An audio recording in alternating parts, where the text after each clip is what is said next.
किसी गांव में एक बहुत ही ज्ञानी पंडित रहता था। एक दिन वह अपने बचपन के दोस्त से मिलने के लिए दूसरे गांव में जा रहा था। उसका वह दोस्त बचपन से ही गूंगा और एक पैर से अपाहिज था। उस पंडित के गांव से उसके दोस्त का घर काफी दूर था। वहां जाने के लिए बीच बीच में कई सारे छोटे छोटे गांव पड़ते थे। पंडित रास्ते में अपनी धुन में चला जा रहा था। चलते चलते उसकी मुलाकात एक व्यक्ति से होती है। वह भी पंडित के साथ चलने लगता है।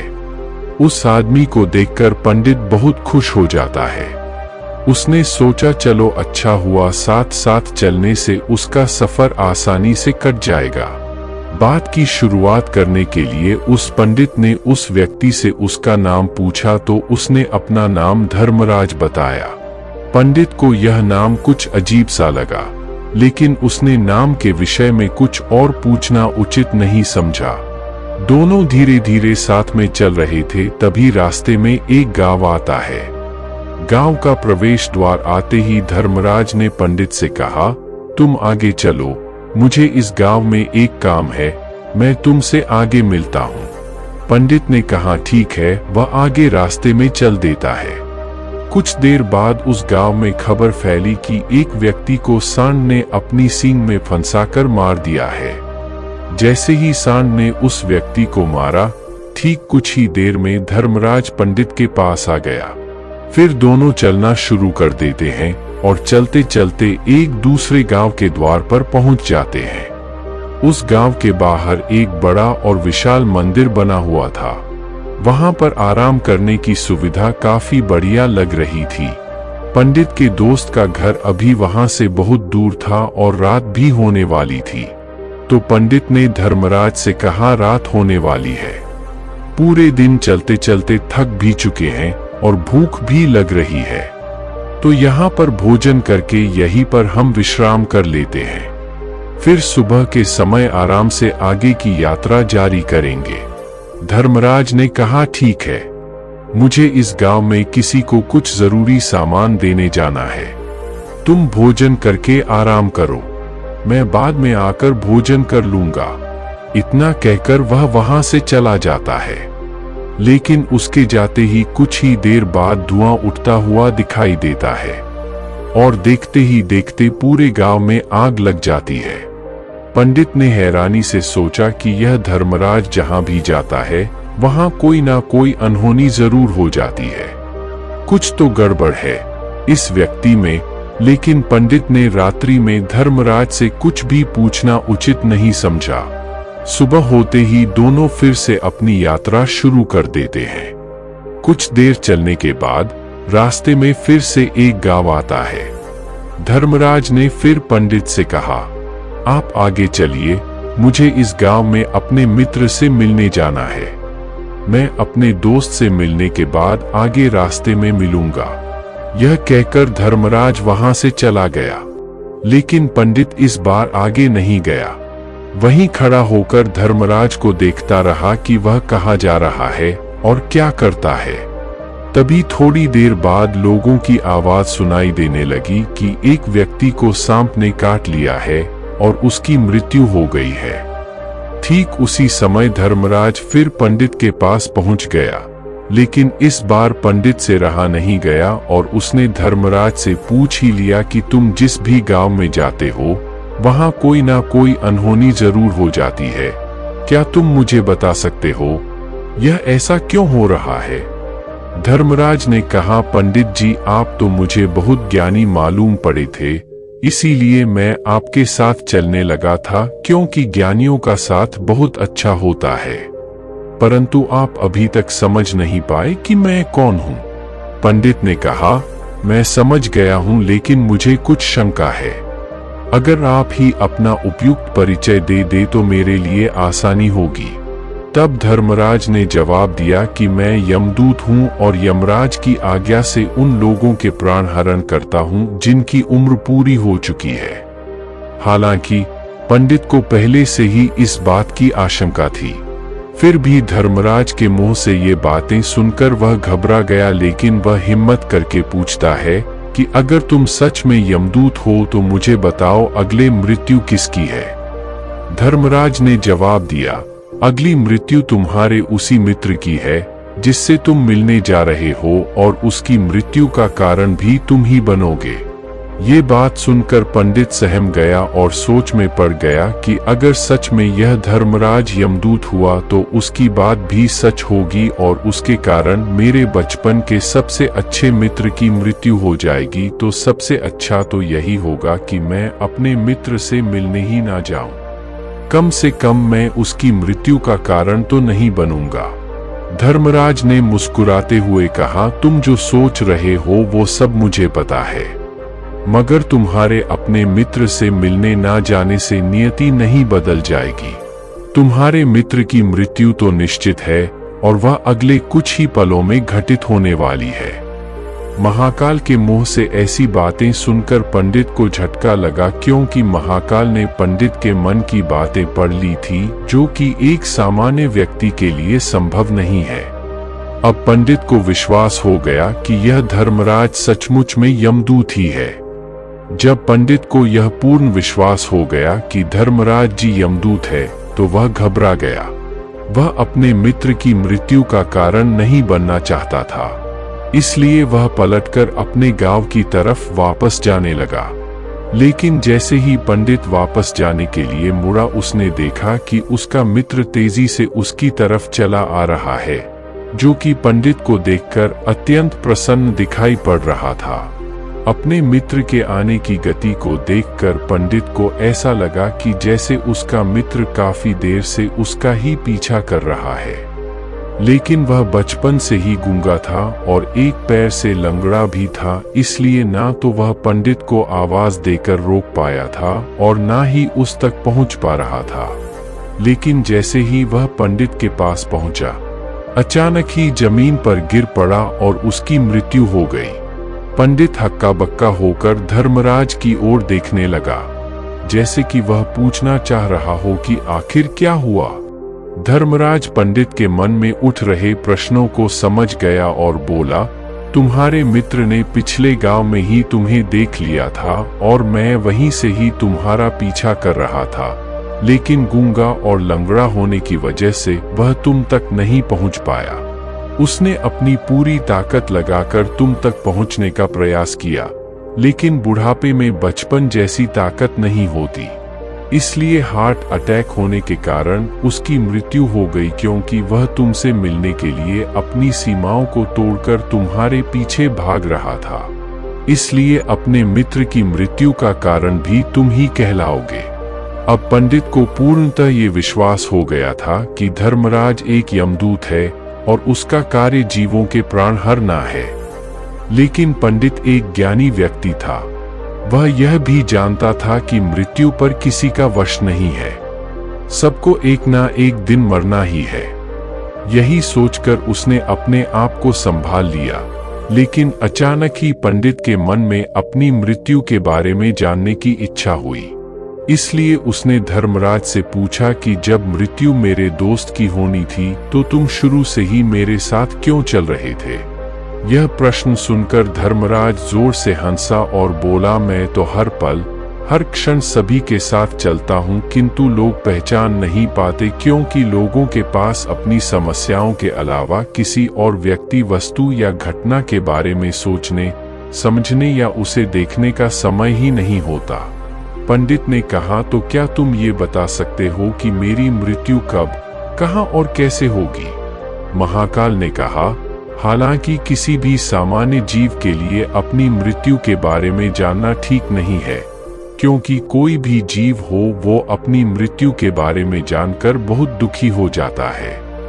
हालांकि तुम ज्ञानी व्यक्ति मालूम पड़ते हो और तुमने जिस तरीके से अपने मित्र की मृत्यु को सहन कर लिया है, उसे देखकर लगता है कि तुम अपनी मृत्यु के बारे में जानकर भी दुखी नहीं होंगे। तो तुम्हारी मृत्यु आज से ठीक 6 महीने बाद, आज ही के दिन किसी दूसरे राज्य में फांसी लगने से होगी। और सबसे हैरानी की बात तो ये होगी कि तुम स्वयं ही खुशी से उस फांसी को स्वीकार कर लोगे। इतना कहकर धर्मराज वहां से चला गया, क्योंकि अब धर्मराज के पास पंडित के साथ चलते रहने का कोई कारण ना था। इसके बाद पंडित ने अपने मित्र के शरीर का अंतिम संस्कार किया और यथाशक्ति उसके क्रियाकर्म करके अपने गांव वापस आ गया। लेकिन कोई व्यक्ति कितना भी ज्ञानी क्यों ना हो, अपनी मृत्यु के बारे में जानकर दुखी तो होता ही है और मृत्यु से बचने का कोई ना कोई उपाय भी खोजता है। तो पंडित ने भी वही किया, क्योंकि पंडित विद्वान था, इसलिए उसकी पहचान उस राज्य के राजा तक थी। पंडित ने सोचा कि राजा के पास तो कई सारे ज्ञानी मंत्री हैं, वो मेरी मृत्यु से संबंधित समस्या का कोई न कोई समाधान निकाल ही लेंगे। पंडित यही सब सोचता हुआ राज दरबार में पहुंच जाता है और राजा से सारी घटना के बारे में बताता है।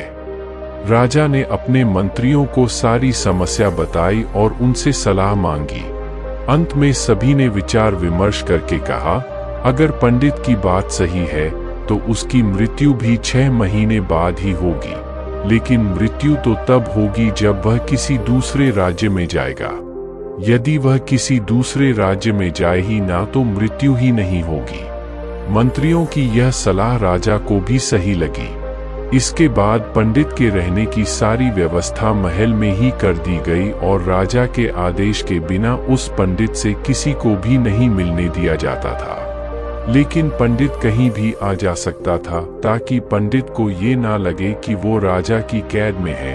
परंतु पंडित डर के मारे स्वयं ही कहीं आता जाता नहीं था। धीरे धीरे महीने गुजरे गए और पंडित की मृत्यु का समय नजदीक आने लगा और अंततः वह भी दिन आ गया जिस दिन पंडित की मृत्यु होनी थी। तो जिस दिन पंडित की मृत्यु होनी थी, उसकी एक रात पहले पंडित डर के मारे जल्दी ही सो गया, ताकि जल्दी से वह रात बीत जाए और अगला दिन आ जाए, ताकि मृत्यु टल सके। लेकिन पंडित को नींद में चलने की बीमारी थी और अपनी इस बीमारी के बारे में वह स्वयं ही नहीं जानता था। तो फिर राजा, मंत्री या किसी वैद्य को इसके बारे में बताने का कोई प्रश्न ही नहीं उठता। पंडित अपनी मृत्यु को लेकर बहुत चिंतित था। वह पिछले कई दिनों से ठीक से सो भी नहीं पा रहा था और नींद में चलने की बीमारी भी तभी होती है जब व्यक्ति ठीक से सो नहीं पा रहा हो। तो उस रात भी पंडित को नींद में चलने का दौरा पड़ा। वह उठा और महल से निकलकर अस्तबल में गया, क्योंकि पंडित राजा का खास मेहमान था। इसलिए किसी भी पहरेदार ने उसे नहीं रोका और ना ही किसी तरह की कोई पूछताछ की। अस्तबल में पहुंचकर वह सबसे तेज चलने वाले घोड़े की पीठ पर सवार होकर नींद में ही अपने राज्य की सीमा से बाहर दूसरे पड़ोसी राज्य में चला गया। इतना ही नहीं, वह दूसरे राज्य के राजा के महल में पहुंच गया। उस महल के पहरेदारों ने भी उसे नहीं रोका और ना ही कोई पूछताछ की। सभी लोग रात्रि का अंतिम प्रहार होने के कारण गहरी नींद में थे। वह पंडित सीधे राजा के सैन्य कक्ष में पहुंचा, जहां राजा और रानी सो रहे थे। वह पंडित वहीं जाकर सो गया। सुबह हुई तो राजा ने पंडित को रानी के बगल में सोया हुआ देखा तो है बहुत क्रोधित हो गया। राजा ने पंडित को कैद करने का आदेश दे दिया। पंडित गिरफ्तार हो गया, लेकिन पंडित तो भौचक्का था। उसे तो कुछ समझ नहीं आ रहा था कि आखिर वह दूसरे राज्य में और राजा के सैन्य में कैसे पहुंचा। लेकिन वहां उसकी ये सब सुनने वाला कोई नहीं था। राजा ने पंडित को दरबार में पेश करने का आदेश दिया। कुछ देर बाद उस पंडित को दरबार में लाया गया। पंडित को देखते ही राजा इतना आग बबूला हो गया कि उसे फांसी पर चढ़ा देने का हुक्म सुना दिया। फांसी की सजा सुनकर पंडित कांप गया, लेकिन फिर भी थोड़ी सी हिम्मत जुटाकर राजा से बोला, महाराज, मैं नहीं जानता कि मैं राजमहल तक कैसे पहुंचा। मैं यह भी नहीं जानता हूं कि आपके सैन्य कक्ष तक मैं कैसे आया और आपके महल के किसी पहरेदार या सैनिक ने मुझे रोका क्यों नहीं। लेकिन मैं इतना जरूर जानता हूं कि आज मेरी मृत्यु होनी थी और वो होने भी जा रही है। राजा को यह बात थोड़ी अजीब लगी। उसने पंडित से पूछा, तुम्हें कैसे पता कि आज तुम्हारी मृत्यु होनी है? राजा के इस प्रश्न के जवाब में पंडित ने पिछले 6 महीने का सारा वाकया राजा को सुना दिया और बोला, महाराज, मेरा क्या किसी भी सामान्य व्यक्ति में इतना साहस नहीं कि वह राजा के सैन्य कक्ष में राजा की उपस्थिति में रानी के साथ सो जाए। राजा को पंडित की बात में थोड़ा तर्क दिखाई पड़ा, परंतु उसने सोचा कि यह मृत्यु से बचने के लिए धर्मराज और उसके द्वारा अपनी मृत्यु की भविष्यवाणी की कहानी बना रहा है। इसलिए राजा ने पंडित से कहा, यदि तुम्हारी बात सत्य है और आज ये तुम्हारी मृत्यु का दिन है, जैसा कि यमदूत धर्मराज ने तुमसे कहा था, तो आज तुम्हारी मृत्यु का कारण मैं नहीं बनूंगा। लेकिन यदि तुम्हारी बात झूठी निकली तो निश्चित ही आज तुम्हारी मृत्यु का दिन होगा, क्योंकि जिस राज्य से पंडित आया था उस राज्य का राजा इस राजा का मित्र था। इसलिए इस राजा ने तुरंत अपने कुछ सैनिकों को पड़ोसी राजा के पास भेजकर पंडित की बात की सत्यता का प्रमाण मांगा।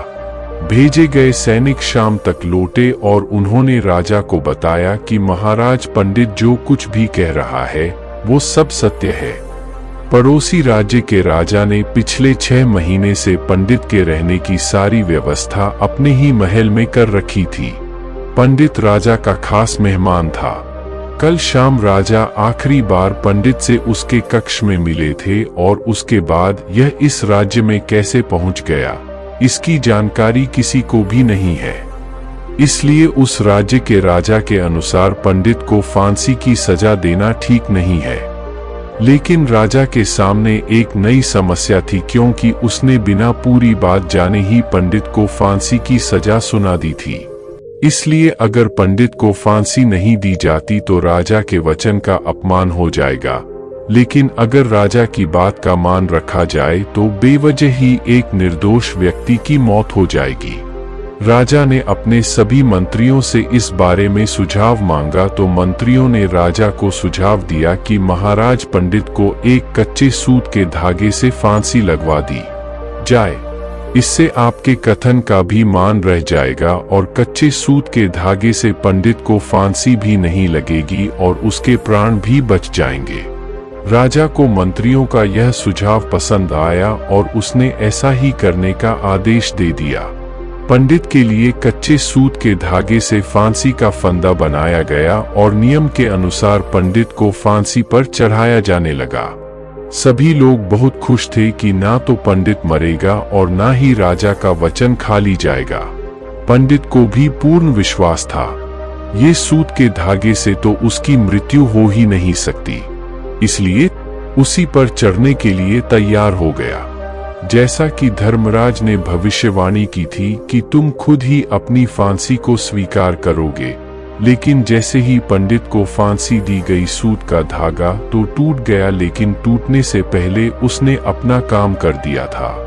पंडित के गले की एक नस सूत के धागे के झटके से कट चुकी थी और पंडित जमीन पर पड़ा तड़प रहा था। उसी पल उसके गले से खून की फुहार निकल रही थी और देखते ही देखते पंडित का शरीर पूरी तरह से शांत हो गया। सभी लोग आश्चर्यचकित थे और पंडित को मरता हुआ देख रहे थे। किसी को विश्वास नहीं हो रहा था कि कच्चे सूत के धागे से भी किसी इंसान की मृत्यु हो सकती है। लेकिन घटना तो घट चुकी थी। नियति ने अपना काम कर दिया था और धर्मराज की भविष्यवाणी सच हो चुकी थी। श्रीमद् भागवत गीता में भगवान श्री कृष्ण ने कहा है, जो होना होता है वो होकर ही रहता है। हम चाहे कितनी ही सावधानी बरतें, कितना ही उपाय कर लें, लेकिन घटना और घटना की पूरी प्रणाली पहले से ही तय होती है, जिसे हम थोड़ा सा भी इधर उधर नहीं कर सकते हैं। दोस्तों, शायद इसीलिए ईश्वर ने हमें भविष्य जानने की क्षमता नहीं दी है, ताकि हम अपने जीवन को ज्यादा बेहतर तरीके से जी सकें। और यही बात उस पंडित पर भी लागू होती है। अगर पंडित ने महाकाल से अपनी मृत्यु के बारे में ना पूछा होता तो 6 महीने तक राजा के महल में कैद रहकर डर डर कर जीने की बजाय ज्यादा बेहतर जीवन जीता। तो दोस्तों, उम्मीद करता हूँ आपको इस कहानी से एक अच्छी सीख मिली होगी। यह कहानी आपको कैसी लगी हमें कमेंट बॉक्स में कमेंट करके जरूर बताएं और इस वीडियो को अपने दोस्तों के साथ जरूर शेयर करें ताकि उन्हें भी इस कहानी से कुछ सीखने को मिल सके और हमारे चैनल को सब्सक्राइब करना ना भूलें। धन्यवाद।